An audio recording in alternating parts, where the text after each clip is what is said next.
آپ کا میں آرٹیکل پڑھ رہی تھی، اس کے مطابق 2021 سے 2024 کے درمیان جو مہنگائی کی شرح ہے وہ کل ملا کے کوئی 90% بڑھی ہے۔ 2021 میں ہمارے پاس 12 ٹیکس سلیبس ہوتی تھی، اب ہم 4 یا 5 پہ، جو کہ اچھی بات ہے کہ ہم کم ٹیکس سلیبس میں۔ سیلریڈ امپلائی 2021 میں 1 لاکھ روپے کما رہا تھا تو اس کو سیم ہی چیزیں آج خریدنے کے لیے کم سے کم 2 لاکھ روپے کی ضرورت ہے۔ ایک ہے انفلیشن ایک ایسا ٹیکس ہے جو بغیر بتائے لگ جاتا ہے۔ اس کے بعد ایک ہے بریکٹ کریپ ہے کہ آپ آج ریئل ٹرمز میں اتنی ہی چیزیں خرید پا رہے ہیں لیکن آپ انہی چیزوں کو خریدنے کے لیے ٹیکس زیادہ دیں، یعنی محنت کرنے والے کو سزا مل رہی ہے۔ بالکل۔ جب بھی ہم ٹیکس بیس بڑھانے کی بات کرتے ہیں تو ہمارے پاس یہاں پہ پولیٹیکل اکانومی انوالو ہو جاتی ہے۔ اجے یہ بتائیے کہ آپ کی جو لیب ہے فورکاسٹنگ لیب، اس کی کیا فورکاسٹ ہے اگلے ایک مالی سال کے لیے 2026-27؟ دیر واز ٹائم کہ جب ہم پاکستان اور انڈیا کو کمپیئر کر سکتے تھے، میرے خیال میں اب وہ ٹائم آ چکا ہے کہ ہم پاکستان اور انڈیا کو کمپیئر نہیں کر سکتے۔ بالکل۔ اکنامکس میں ایک کانسیپٹ ہے جسے ہم کہتے ہیں ڈچ ڈیزیز، وچ از کہ اگر آپ کے پاس بہت کچھ ہو آلریڈی تو آپ گرو نہیں کر سکتے۔ کسی ایسے قرضے کے بارے میں پاکستان حکومت کو کہا کہ نہیں آپ یہ قرضہ نہیں لے سکتے؟ ہم جاتے ہیں نا ہر چیز کے لیے تو ہم لون لیتے ہیں، انفیکٹ پچھلے 5-6 سالوں میں تو ہم نے ریکارڈ توڑ دیے قرضہ لینے کے ہر طرح سے۔ تو کیا کبھی IMF اور ورلڈ بینک نے منع کیا ہے؟ اگلے سال انفلیشن اگر سب جنگ بند بھی ہو جائے تو بھی انفلیشن زیادہ ہوگی، اگر جاری رہے تو پھر تو بہت زیادہ ہوگی۔ آداب، میں ہوں منزل صدیقی۔ کراچی میں انسٹیٹیوٹ آف بزنس ایڈمنسٹریشن کا ایک شعبہ ہے economic growth and forecasting lab, اس کے ڈائریکٹر ہیں ڈاکٹر سلمان خالد صاحب، وہ آج ہمارے گیسٹ ہیں، وہ اسسٹنٹ پروفیسر ہیں اکنامکس کے بھی۔ ڈاکٹر صاحب بہت شکریہ ہمیں جوائن کرنے کے لیے۔ بہت شکریہ مجھے انوائٹ کرنے کے لیے یہاں پہ۔ ڈاکٹر صاحب بجٹ آنے والا ہے اور ہر سال جب بجٹ کا ہوتا ہے نا تو سب سے زیادہ جو پریشانی لوگوں کو ہوتی ہے وہ ہوتی ہے ٹیکسوں کو لے کر، کیونکہ کچھ پتہ نہیں ہے۔ تو اس دفعہ بھی بہت سی قیاس آرائیاں ہو رہی ہیں کہ IMF کے کہنے پہ شاید GST بڑھ جائے نہ بڑھے، جو بھی ہے۔ سو ٹیکسز والا جو ایشو ہے وہ مجھے لگ رہا ہے ایون گورنمنٹ کے ہاتھ سے نکل گیا ہے، کئی لیولز پہ وہ بہت کمپلیکیٹ ہو گیا۔ تھوڑا سا اگر اس کو ہم سمپلیفائی کریں، آپ کا میں آرٹیکل پڑھ رہی تھی، اس کے مطابق 2021 سے 2024 کے درمیان جو مہنگائی کی شرح ہے وہ کل ملا کے کوئی 90% بڑھی ہے۔ اس کا مطلب یہ ہوا کہ جو لوگ فار ایگزامپل کوئی چیز آج سے 4 سال پہلے اگر وہ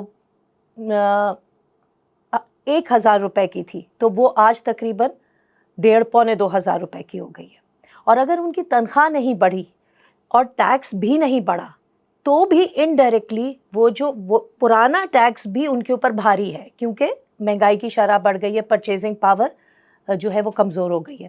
تو آپ اس کے بارے میں ذرا سا تھوڑا سا ہم لوگوں کو ذرا سمجھانے کے لیے بتائیے کہ جی بالکل۔ دو چیزیں ہوئی ہیں 2021 سے لے کے اب تک، ایک ہے مہنگائی، اور ہمارے ویسے تو پاکستان میں مہنگائی اوور آل زیادہ ہی رہتی ہے، ڈبل ڈیجٹس میں موسٹ آف دا ٹائم رہتی ہے، لیکن یہ ان سالوں میں کچھ زیادہ ہی رہی ہے۔ اور اس کا پھر میں نے اس آرٹیکل میں لکھا بھی کہ اگر آپ صرف 4 سال ملا لیں تو مہنگائی جو ہے وہ ٹو بی ایگزیکٹ 93%۔ اس کا مطلب یہ ہے کہ اگر کوئی سیلریڈ امپلائی 2021 میں 1 لاکھ روپے کما رہا تھا تو اس کو سیم ہی چیزیں آج خریدنے کے لیے کم سے کم 2 لاکھ روپے کی ضرورت ہے۔ لیکن ہمیں پتہ ہے کہ اس حساب سے کبھی بھی آپ کی جو تنخواہیں ہیں وہ نہیں بڑھتی۔ تو میں ازیوم کر رہا ہوں، کوئی اس پہ ڈیٹا نہیں ہے، کہ آج اس لاکھ والے کی تنخواہ 1.5 لاکھ یا 1.25 لاکھ کے قریب ہوگی۔ تو یہ بھی آپ زیادہ بتا رہے ہیں۔ ہاں یہ بھی، مطلب میں ان کمپنیز کا رہا ہوں جو اکثر کرتے ہیں، کیونکہ ہم نے دیکھا ہے کہ کچھ جو اچھی کمپنیز ہیں انہوں نے انفلیشن بینیفٹس اور اس طرح کی چیزیں ملا کے امپلائیز کو کمپنسیٹ بھی کیا، بٹ اسٹل 1,75,000 ہونا بھی ایک بڑی بات۔ لیکن اگر اس کی تنخواہ آج 1,75,000 بھی ہے تو وہ چیزیں نہیں خرید سکتا جو وہ 2021 میں خرید سکتا تھا۔ آئیڈیلی تو جب ایک انسان کیریئر شروع کرتا ہے تو وہ ازیوم یہ کرتا ہے کہ ود ٹائم اس کی تنخواہ بڑھے گی اور وہ اور چیزیں افورڈ کر سکے گا, اپنی فیوچر کی پلاننگ کر سکے گا, لیکن اب وہ پہلے سے کم کما رہا ہے یا کم چیزیں خرید پا رہا ہے. صرف یہی نہیں ہوا, اس کے بعد جو ٹیکس ہے اس پر وہ بھی بڑھ گیا 2 طریقوں سے. ایک تو گورنمنٹ نے خود جان بوجھ کر IMF کی وجہ سے ٹیکسز بڑھانے شروع کیے, which is good for the economy in a sense کہ ہمیں ایک ریونیو اسٹریم کی ضرورت ہے. لیکن دوسرے ہاتھ پہ ہمارے جو انفلیشن ہے اس کی وجہ سے یہ بندہ اب اس ٹیکس بریکٹ میں آتا ہے جو کہ 1 لاکھ روپے والے کی 2021 میں نہیں تھی. سو مثال کے طور پہ اگر 1 لاکھ روپے وہ 2021 میں کما رہا تھا تو مہینے کا وہ ٹیکس دیتا تھا 2500, وچ از جسٹ 2.5%, اور وہ آپ کو لگتا بھی نہیں تھا کہ ٹیکس 2500 روپے. آج اگر اس کی تنخواہ 2 لاکھ بھی ہو جائے, جو کہ نہیں ہے, تو اس کو ٹیکس دینا پڑے گا تقریباً 19,000 روپے, جو کہ 10% بنتا ہے. تو وہ کھڑا وہی ہے لیکن وہ ٹیکس زیادہ دے رہا ہے.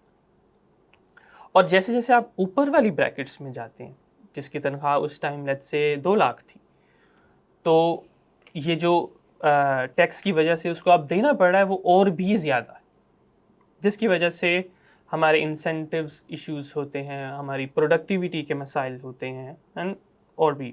اچھا یہ بتائیے کہ یہ بریکٹ کریپ کیا ہے, اور یہ کس طرح سے خاموشی کے ساتھ جو لوگ آلریڈی ٹیکس دے رہے ہیں ان کو کیسے متاثر کر رہا ہے؟ یہ جو ٹرم ہے بریکٹ کریپ, یہ تھوڑا سا ایکسپلین کیجیے. So bracket creep usually economist use کرتے ہیں, بٹ یہ ایک ایسا, ایک ہے انفلیشن ایک ایسا ٹیکس ہے جو بغیر بتائے لگ جاتا ہے آپ کے, کہ لاکھ سے اب آپ کو 2 لاکھ کمانا ہے سیم چیزوں کے لیے, وہ ایک قسم کا ٹیکس ہے جو آپ کو لگ گیا. اس کے بعد ایک ہے بریکٹ کریپ. بریکٹ کریپ از کہ آپ آج ریئل ٹرمز میں اتنی ہی چیزیں خرید پا رہے ہیں, لیکن آپ انہی چیزوں کو خریدنے کے لیے ٹیکس زیادہ دے رہے ہیں.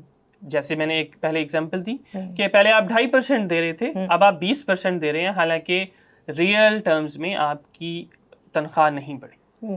تو اس کو ہم کہتے ہیں بریکٹ کریپ, کہ خاموشی سے آپ کا ٹیکس بڑھ گیا, آپ کو محسوس بھی نہیں ہوا, آپ کو لگا کہ اب میں 2 لاکھ کماتا ہوں تو مجھے ٹیکس زیادہ دینا چاہیے, لیکن آپ اتنا ہی کما رہے ہیں اور ٹیکس زیادہ دے رہے ہیں. تو یہ کتنا بڑا خطرہ ہے ابھی ہماری معیشت کے لیے, ابھی جہاں پہ پاکستان کی معیشت کھڑی ہے؟ میرے خیال میں یہ جو عام لوگوں کی پروڈکٹیوٹی ہے, اسپیشلی جو سیٹ اپ بن گیا ہوا ہے, یہ عام لوگوں کی پروڈکٹیوٹی کو بہت زیادہ متاثر کر رہا ہے. سو مثال کے طور پہ اگر میری تنخواہ 3.5 لاکھ ہے, تو آج کے دور میں اگر آپ دیکھیں کہ کون سے لوگ ہیں جن کی تنخواہ 3.5 لاکھ روپے ہیں, وہ بہت ہی مڈل مینجمنٹ والے لوگ ہیں, یا جو نیو کمپنیز ہیں وہ تھوڑے سے سینئر لوگوں کو 3.5 لاکھ روپے اچھی کمپنیز دے رہی. تو اگر یہ لوگ, ان لوگوں کا انسینٹیو کیا ہوتا ہے, یہ ینگ ہوتے ہیں, یہ آگے بڑھنا چاہتے ہیں, اور یہ چاہتے ہیں کہ جلد سے جلد ان کی پروموشنز ہوں, ان کی سیلریز جو ہیں وہ بڑھیں. لیکن اب اگر آپ سوچیں کہ اگر ایک مینیجر آ کر اس کو کہتے ہیں کہ آپ یہ ٹارگیٹس اچیو کریں اور میں آپ کی 10% سیلری بڑھا دوں, اب اس ٹارگیٹس کو اچیو کرنے کے لیے اس کو زیادہ ٹائم بھی لگانا ہے, زیادہ محنت بھی کرنی ہے, اور وہ یہ سوچے گا کہ مہینے بعد فار ایگزامپل یا جب بھی میری سیلری بڑھے گی وہ 35,000 تقریباً بڑھ جائے گی. لیکن جب آپ اس میں ٹیکس ڈالتے ہیں تو 3.5 لاکھ والی سیلری پہ آپ کا مارجنل ٹیکس 35% ہوتا ہے, جس کا مطلب ہے کہ وہ جو 35,000 اس کی سیلری بڑھنی ہے اس میں سے 35% جو ہے وہ ٹیکس نکل جائے گا. تو یہ آپ کی جو انکریز ہے وہ آ جاتی ہے تقریباً 20,000. تو اب جو امپلائی ہے وہ یہ نہیں سوچ رہا کہ میں اتنی محنت کروں گا اور مجھے 35,000 ملے گا, اس کے لیے 20,000 ملے گا. یعنی محنت کرنے والے کو سزا مل رہی ہے. بالکل. اور دوسری سائڈ پہ سیم ہی کہ اس کے پاس ایک دوسرا سینیریو بھی ہے کہ میں جتنی محنت یا جس طرح گزارا یہاں پر ہو رہا ہے وہ چلتا رہے, اور میں سائڈ سے کچھ کروں جس میں اگر میں سیم ہی 35,000 کماؤں گا تو مجھے 35 کا 35 ملے گا, کیونکہ ہم ابھی تک انفارمل اکانومی کو اس طرح سے ٹیکس نہیں کر پا. تو اس کیس میں کیا ہوگا کہ ہمارے پاس بہت بڑی پاپولیشن جو ینگ ہے, they are disincentivised to work اور پش. جس کی وجہ سے ہماری پروڈکٹیوٹی متاثر اور ہوتی پھر ہے. کہتے ہیں کہ جی آج کی نسل ڈھیلی ہے. بالکل ہے نا, مطلب آپ ان کو انسینٹیو تو دیں کچھ کمانے کے لیے. اچھا یہ بتائیے کہ ابھی جو بجٹ آنے والا ہے اس میں کس طرح سے ٹیکسیشن کو ٹویک کر کے اس میں ماڈیفائی چینجز, کیا ایسی چیز کی جا سکتی کہ وہ ریلیٹیولی فیئر ہو سکے؟ یہ بات تو بہت عرصے سے چلی آ رہی ہے کہ ہمیں اپنی ٹیکس بیس بڑھانی. ٹیکس بیس بڑھانے کا مطلب یہ ہے کہ جن سے آپ ابھی ٹیکس لے رہے ہیں ان کو چھوڑ کر آپ کچھ اور لوگوں کو بھی ٹیکس میں ڈالیں. جیسے کہ انفارمل اکانومی ہے, ایگریکلچر کے شعبے سے لوگوں بات ہوتی ہے کہ ان کو ٹیکس نیٹ میں ڈالنا چاہیے. تو ایک بہت بڑا پورشن ہے جو ٹیکس نیٹ میں نہیں ہے, ان کو ٹیکس کر کے ہم اپنی ٹیکس بیس بڑھا سکتے ہیں اور ٹیکس بڑھا سکتے ہیں, لیکن ان کو ٹیکس نیٹ میں لانا مشکل. تو ایز اے ریزلٹ ہم کیا کرتے ہیں, ہم جو آلریڈی ٹیکس دے رہے ہیں انہی سے ہم زیادہ ٹیکس وصول کرنا شروع کر دیتے ہیں. تو اس بجٹ میں آئی ایم شیور کہ ہر بجٹ میں ہی ہوتا ہے کہ ہم اس طرح سے نیٹ ٹیکس بیس بڑھا رہے ہیں, لیکن وہ ہو نہیں پاتا. میرے خیال میں جب تک ایک آپ کے پاس آپشن رہے گی کہ آپ ان لوگوں سے ٹیکس بڑھا کے, ایک آسان ذریعہ آپ کے پاس ہے, جب تک آپ اس پر کاربند رہیں گے دیر از نو انسینٹیو فار FBR کہ وہ بھی کچھ جا کر اس طرح کے انوویٹیو آئیڈیاز لے کر آئے جس سے ٹیکس بیس بڑھائی جا سکے. تو میرے خیال میں جو میں نے آرٹیکل میں بھی لکھا ہے کہ کم سے کم بھی جو بے شک آپ نے ٹیکس بڑھا دیا لیکن اس کو انفلیشن ایڈجسٹڈ کر دینا چاہیے. اس کا مطلب یہ ہے کہ اگر آج 41 لاکھ سال کا جو کماتا ہے یا 3.5 لاکھ تقریباً مہینے کا جو کماتا ہے وہ سب سے ہائر ٹیکس بریکٹ میں آتا ہے. تو اگر آپ اسے انفلیشن کے ساتھ ایڈجسٹ کریں تو وہی جو کرائیٹیریا ہے وہ 41 لاکھ کے بجائے 82 لاکھ بن جاتا ہے, وچ از 7 لاکھ. 7 لاکھ پھر بھی سمجھ آتی ہے کہ کسی کی اگر 7 لاکھ آج کے دور میں ماہانہ سیلری ہے تو وہ اس سے زیادہ سیلری پہ 35% ٹیکس دے سکے. لیکن 3.5 لاکھ ود انفلیشن آج اس جگہ پر آ چکی ہے جہاں پہ شاید مڈل کلاس لوگ رہ رہے ہیں. ہر سال یہ ہوتا ہے جب بھی بجٹ آتا ہے تو جو ٹیکس بیس ہے وہ وائڈ کرنے کی کوشش کی جاتی ہے. وہ کہتے ہیں جی ہم ان پہ بھی لگائیں گے, ریٹیلرز پہ بھی اور اس پہ بھی اور اس پہ بھی. بعد میں ہوتا ہے ہنگامہ اور پھر وہ سارے واپس لے لیے جاتے ہیں, اور وہی جو سیلریڈ کلاس ہے جن کی پتلی گردن ان کے ہاتھ میں پہلے یہ, وہ انہی کو اور دبایا جاتا ہے. آپ کے خیال میں آپ کی جو لیب ہے اس کا ڈیٹا کیا بتاتا ہے یہ ٹرینڈ کب تک ممکن ہے, کب تک ایسا ہی ہوتا ہے؟ کیونکہ ایک سیچوریشن پوائنٹ تو آئے گا نا, ایک پوائنٹ ہے جس کے بعد آپ نہیں کر سکتے. ایک سونے کا انڈا دینے والی مرغی, اس سے آپ کب تک سونے کے انڈے لیں گے نا, یہ بات ہے.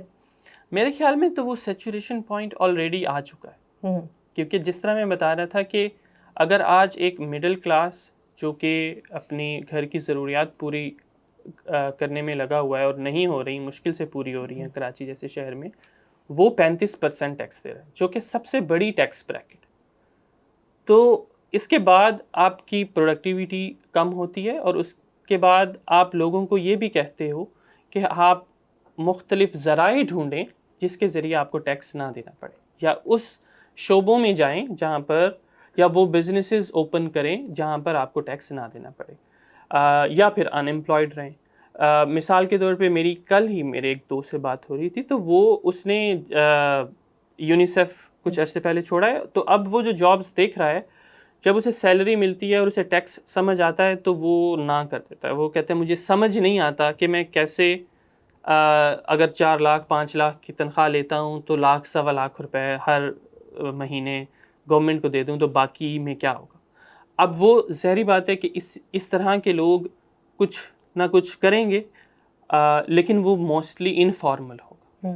تو جس طرح آپ نے دیکھا ہوگا کہ ہمارے ساتھ پاور سیکٹر میں بھی ہوا کہ ہم نے پاور کی پرائسز اتنی بڑھائیں کہ لوگوں نے سولر پینل لگائے, اور اب ہم سولر پینلز کو ڈسکریج کر رہے ہیں تاکہ ڈسکوز کی جو کیپیسٹی پیمنٹس ہیں وہ پوری ہوں. تو یہاں پر بھی ایک ٹائم یہ آ جائے گا کہ سیلریڈ لوگ کم ہونا شروع ہو جائیں گے, اور پھر ہمیں یہ دیکھنا پڑے گا کہ ہم کیسے لوگوں کو سیلریڈ کیٹیگری میں لائیں تاکہ دوبارہ ان پر ٹیکس لگا کے ان سے لیے جا سکیں. اچھا یہ بتائیے کہ یہاں پہ نا کچھ چیزیں میں نے دیکھا ہے کہ کچھ معاملات ایسے ہوتے ہیں جس میں کاؤنٹر انٹیوٹیو ہونا بہتر ہوتا ہے, جیسے انرجی کے معاملہ ہے کہ فرض کریں کہ اگر کہا جاتا ہے, بہت سے اکانومسٹ کہتے ہیں کہ جی بجلی کی قیمت کم کر دیں تو لوگ زیادہ استعمال کرنا شروع کریں گے, تو گورنمنٹ اس سے زیادہ کما سکتی ہے کیپیسٹی پیمنٹس کی طرح. اسی طرح ٹیکسز کو اگر کم کر دیا جائے یا سمپلیفائی کر دیا جائے یا ایک آدھ ہی کوئی لگا دیں, بہت سمپل کر دیں, کیا یہ ممکن ہے ہمارے کرنٹ ٹیکس اسٹرکچر میں؟ کہ بہت ہی سمپل کرنا ممکن نہیں ہے. 2021 میں ہمارے پاس 12 ٹیکس سلیبس ہوتی تھی, اب ہم 4 یا 5 پہ رہ گئے, جو کہ اچھی بات ہے کہ ہم کم ٹیکس سلیبس میں ہیں.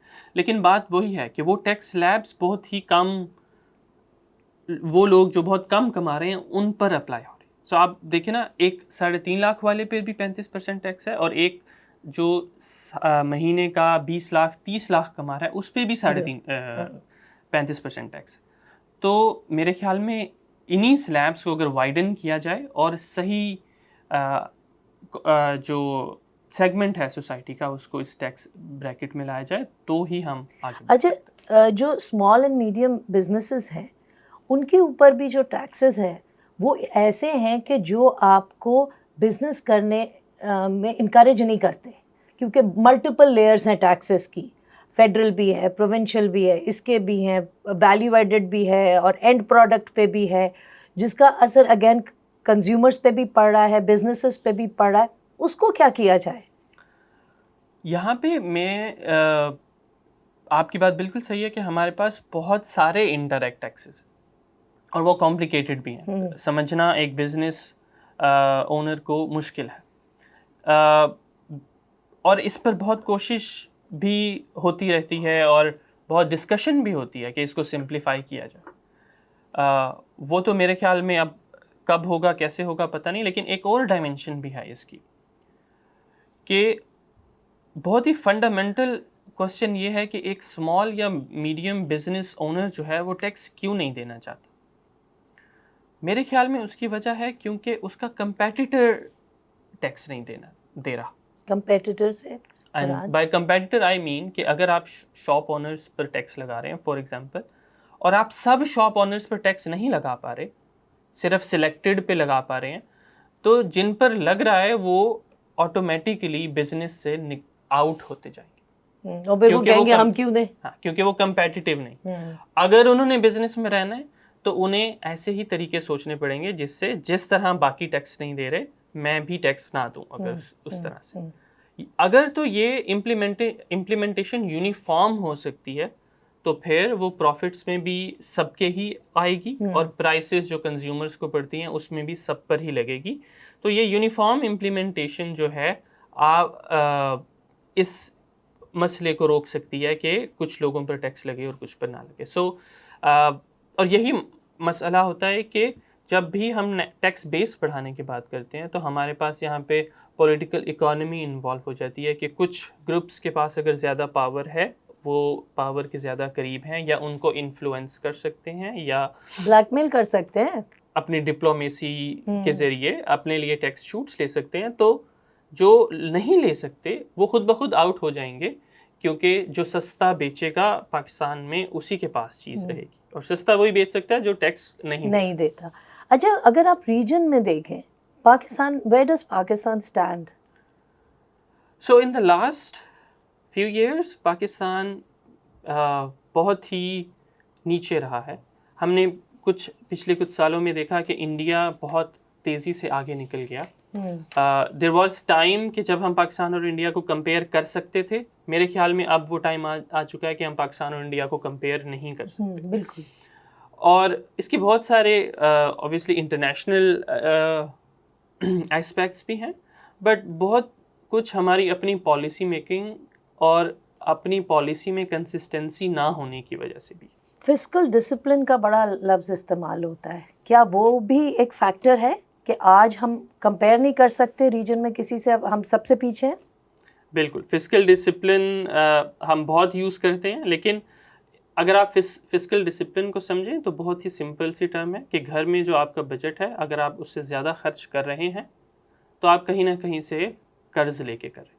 میں یہ نہیں کہہ رہا کہ وہ قرض برا ہے, لیکن وہ قرض لگ کہاں رہا ہے. اگر تو اس قرض سے فیوچر میں انکم آپ زیادہ کر سکتے ہو تو بہت اچھی بات ہے کہ قرض بھی واپس ہو جائے گا اور آپ زیادہ بنا بھی پاؤ گے.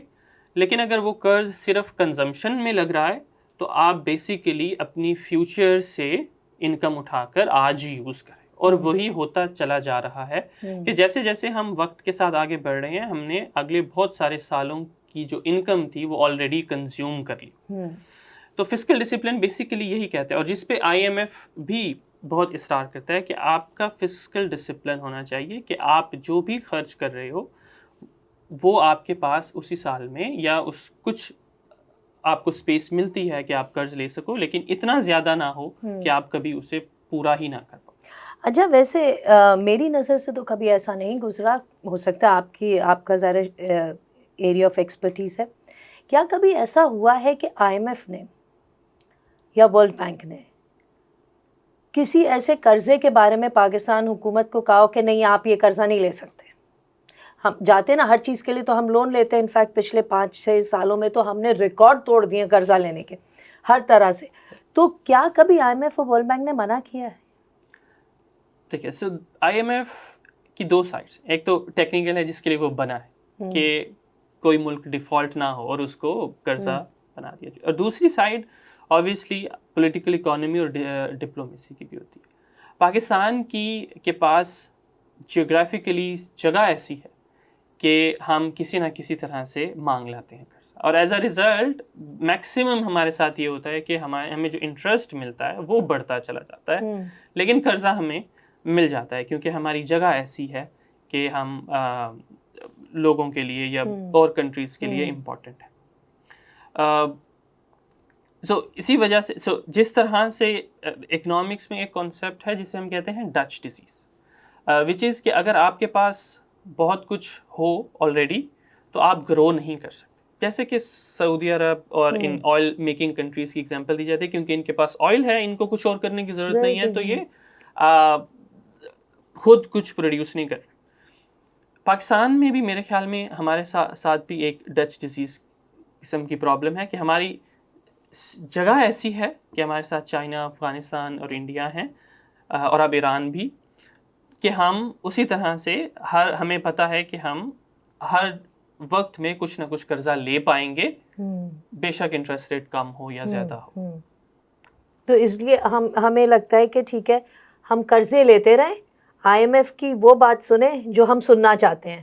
جب آئی ایم ایف کہتا ہے کہ اچھا جی آپ جو ہے سبسڈی ختم کریں یا آپ یہ کریں, وہ ہم مان لیتے ہیں کیونکہ وہ ہمارے لیے ماننا آسان ہے. اچھا یہ بتائیے کہ آپ کی جو لیب ہے فورکاسٹنگ لیب, اس کی کیا فورکاسٹ ہے اگلے ایک مالی سال کے لیے 2026-27؟ سو اگلے مالی سال کے لیے بہت کچھ ڈپینڈ کرتا ہے ہم انٹرنیشنلی افغانستان اور امریکہ اینڈ اسرائیل کے درمیان جو کچھ ہو رہا ہے, اس کی جو بھی آؤٹ کم ہوگی اس پر بہت ڈپینڈ کرے گا. اگر آؤٹ کم یہ ہوئی کہ دس کانفلکٹ کنٹینیوز, تو ہم نے جو ابھی ریسنٹ انالیسس کیا اس کے مطابق ہم 2% سے زیادہ نہیں جا پائیں گے اوپر. اور اگر بہت سب کچھ ٹھیک ہو جاتا ہے اور اسٹریٹ بھی کھل جاتی ہے اور آئل پرائسز بھی واپس آتی ہیں, تو بھی ہم 5-6% سے اوپر نہیں جا پائیں گے, کیونکہ ابھی تک بھی جو آئل پرائسز بڑھی ہیں پاکستان میں اس کا فرق انفلیشن پر نہیں ہے. تو آئل پرائسز جب اس طرح سے بڑھتی ہیں تو تقریباً 2-3 مہینے بعد انفلیشن فوڈ پرائسز میں اور اس طرح کی چیزوں میں اس کا فرق نظر آنا شروع ہوتا ہے. تو وہ فرق ابھی آنا ہے, جس کا مطلب ہے کہ ہم ایکسپیکٹ کر سکتے ہیں کہ اگلے سال انفلیشن اگر سب جنگ بند بھی ہو جائے تو بھی انفلیشن زیادہ ہوگی, اگر جاری رہے تو پھر تو بہت زیادہ ہوگی. اس لیے ہم نے دیکھا کہ اب اسٹیٹ بینک بھی کوشش کر رہا ہے کہ اس انفلیشن کو کنٹرول کرنے کے لیے وہ انٹرسٹ ریٹ بڑھانا شروع کر دے. حالانکہ اسٹیٹ بینک کا کافی دیر سے ایک انسیٹ قسم کا گول تھا کہ اسے ہم نے سنگل ڈیجٹ میں انٹرسٹ ریٹ کرنا ہے, لیکن اب وہ اسپیس اس جنگ کی وجہ سے اور آئل پرائسز کی وجہ سے ختم ہوتی جا رہی ہے. اس بجٹ میں what is the one thing that you would ideally like to see in this budget? اس بجٹ میں I would love to see کہ جو ٹیکسز ہیں ان کی بریکٹس کو ریوزٹ کیا جائے, اور ایٹ لیسٹ جو ابھی بریکٹس ہیں ان سے ڈبل بریکٹس ہونی چاہیے. سو دیٹ مینس کہ اگر جو ٹیکس 32